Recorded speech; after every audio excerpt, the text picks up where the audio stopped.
दोस्तों, Surya civil classes के बारे में तमाम पुराने पुलिस अधिकारियों कर्मचारियों जो साथ में काम कर चुके हैं उनके फ़ोन विगत 24 घंटे में आए और उन्होंने मुझे बधाई दी है और शुभकामना दी है कि पुलिस कर्मियों के आश्रितों, उनके बच्चों को एक अच्छा करियर देने के लिए जो हम लोगों ने पहल किया है, इसका सब लोगों ने स्वागत किया है।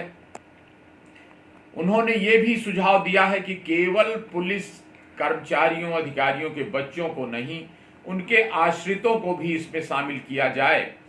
तो हम लोगों ने उस पर सहर्ष सहमति दी है कि जो भी रिकमेंडेशन पुलिस के अधिकारियों कर्मचारियों की आएगी उसके बारे में हम लोग सहृदयता से विचार करेंगे। उनको 50% कंसेशन की दर पर गाइड करेंगे, पढ़ाएंगे। सच बात यह है कि पैसा कमाने का ये कोई माध्यम नहीं है। पैसा मजबूरी इसलिए है फीस लेना कि 2000 रुपए की रजिस्ट्रेशन की फीस रखी गई है, इसलिए ताकि कुछ पैसा ऐसा हो जिससे हम अपने अच्छे लेक्चरर्स स्पीकर्स को बुला सकें और उनके रिकॉर्ड कर सकें लेक्चर्स को और आगे उनके लेक्चर करा सकें। तो इस बात के लिए कुछ फीस रखना मजबूरी जरूरी हो गया है, अन्यथा मेरी तो इच्छा थी कि ये काम फ्री ऑफ कॉस्ट किया जाए।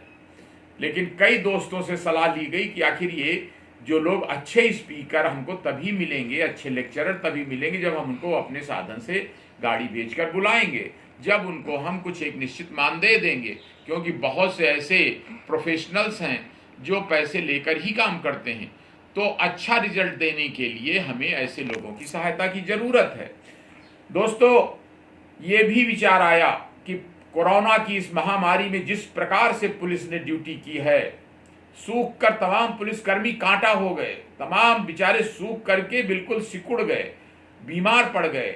यहां तक कि मेरठ में तो आसपास कई कर्मचारी कोरोना के शिकार हो गए और पूरा थाना क्वारंटाइन करना पड़ा। अच्छी बात यह है कि हमारे बहादुर पुलिसकर्मियों ने कोरोना जो संक्रमित हुए उन्होंने भी डट कर लड़ाई की और कोई कोरोना को मात दी। और इतना ही नहीं, जिस समय तमाम सारे विभागों के कर्मचारी घरों में 2-2.5 महीने तक आराम करते रहे, उस समय पुलिस कर्मचारी सड़कों पर खड़े होकर रोगों की रोकथाम करने के लिए कि संक्रमण और न फैल जाए, यथासंभव कंट्रोल हो जाए, इस काम में लगे रहे। और आप अच्छी तरह जानते ही हैं कि किस तरह जाड़े के दिनों में अंधेरी सड़कों में जब केवल कुत्ते दिखाई पड़ते हैं भूखते हुए, उस समय भी पुलिसकर्मी ड्यूटी करते हैं। बरसात में जब बरसात कस के होती है तो किसी पेड़ के नीचे किसी झुकी झोपड़ी में छिप करके अपनी वर्दी बचाते हैं कि गीले ना हो जाएं, यथासंभव बच जाएं।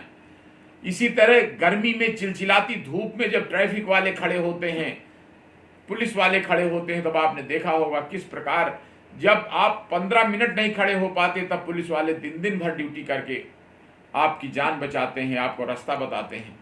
और मजबूरी में कई लोग उनसे भी दुर्व्यवहार कर देते हैं, कई पुलिसकर्मी भी गुस्सा होकर के चिड़चिड़े होकर के दुर्व्यवहार कर देते हैं।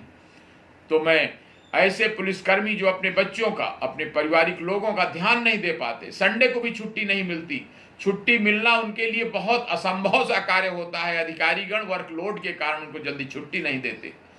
तो ऐसे पुलिसकर्मियों और इसी प्रकार सेना के लोग, जो सीपीओस के लोग, वो भी अपनी ड्यूटी पर बॉर्डर पे तैनात रहते हैं, देश के लिए समाज के लिए काम करते हैं।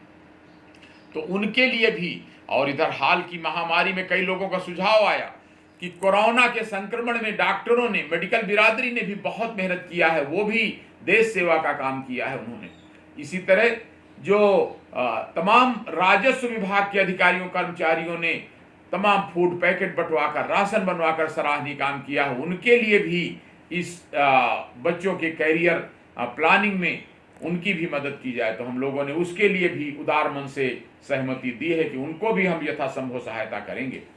तो मैं सबका बहुत बहुत आभारी हूं और कामना करता हूं कि आप अपने बेरोजगार शिक्षित बच्चों को कहिए प्रेरित करिए कि वो suryacivilclasses.com नाम से जो वेबसाइट बन गई है और उस पर पंजीकरण शुरू हो गया है, उस पर फ़ोन नंबर भी आ रहा है, उस पर संपर्क करके मेरे मैनेजर संजय सिंह से बात करके अपना पंजीकरण करा लें और ताकि ये काम हम लोग 10 तारीख से प्रस्तावित किए हुए हैं उसको समय से शुरू कर सकें। जितनी भी परीक्षाएं निकट भविष्य में होनी हैं उनके सब के लिए तैयारी कराएंगे।